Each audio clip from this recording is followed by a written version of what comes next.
Good morning, y'all. What is happening? Happy Wednesday. Happy hump day. Yo, I know a lot of us are still getting over some stuff, and it's still a very emotional time for a lot of folk. I process things differently, so I've kind of actually been all right for the last couple of days, since yesterday. And it's still on my mind, and I still think about it, and I talk to my son about it. But I'm starting to get back to the normal routine. Last night was a very disappointing game. I call it last night the showcase game, though, just to keep it 100, guys. Certain player was in his hometown, certain player played a lot of minutes, and certain player did what certain player does. He had some very athletic and explosive plays, and then he turns the ball over, throws out of bounds like twice in a row. And then your man comes in the fourth quarter, first minutes, plays solid defense.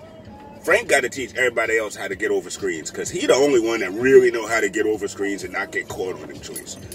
He literally contorts his body to get around him, and I appreciate that. Then the dude shoots three. Enough said. What I'm waiting for right now, to be perfectly honest with you guys, I'm waiting for this All-Star break to be over with. I'm waiting for this trade deadline to be over with, so we can get to the team that's going to be here for the rest of the year. And we can get what a lot of fans are asking for, and to include myself. I want to see Iggy.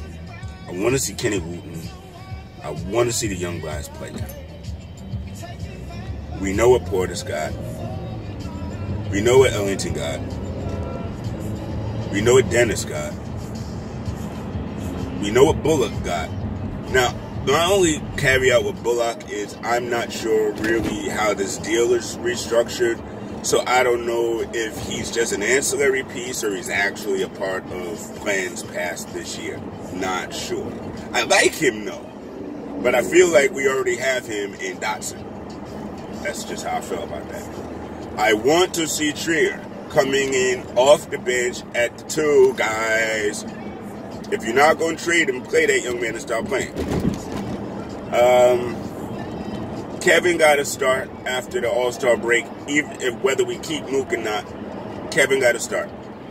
Kevin got to get off that bench, and he got to get them shoulders and everything involved early and often after the All-Star break. And I'm really looking forward to that. Taj don't need to start no more after the All-Star break either. I mean, I get what he's doing, and trust me, I love it. But Mitch got to start. He's getting better with the fouls. Let him start. Let him learn from Taj, and there we go. Quiet is kept. This team is a better team, in my humble opinion, than our record purports. And if you listen to Mike Green during the broadcast, he pretty much, co-signs what I'm saying. Maybe a couple of coaching things early, or maybe a couple of those, few of those earlier in the early month games where we were right there. Next year I feel like we'll know how to close those games out. Yes, it's a bit of a symptom from last season as well, but because we have different free agents from last year, the learning curve for everything was a little bit different, and quite honestly, Randall had a really hard time adjusting his first month and a half. But he's even starting to come around and come along a lot better now. So, listen, I know we are so disappointed in the record and yada yada. We'll get more than 17 wins this season. I ain't worried about that. I'm excited to see what next year's squad is going to look like, to be perfectly honest. I'm already, amped. I'm very excited, and I'm not worried about the draft this year. But I just see that we've got so many little diamonds in the rough and stuff that, our future is going to be decent.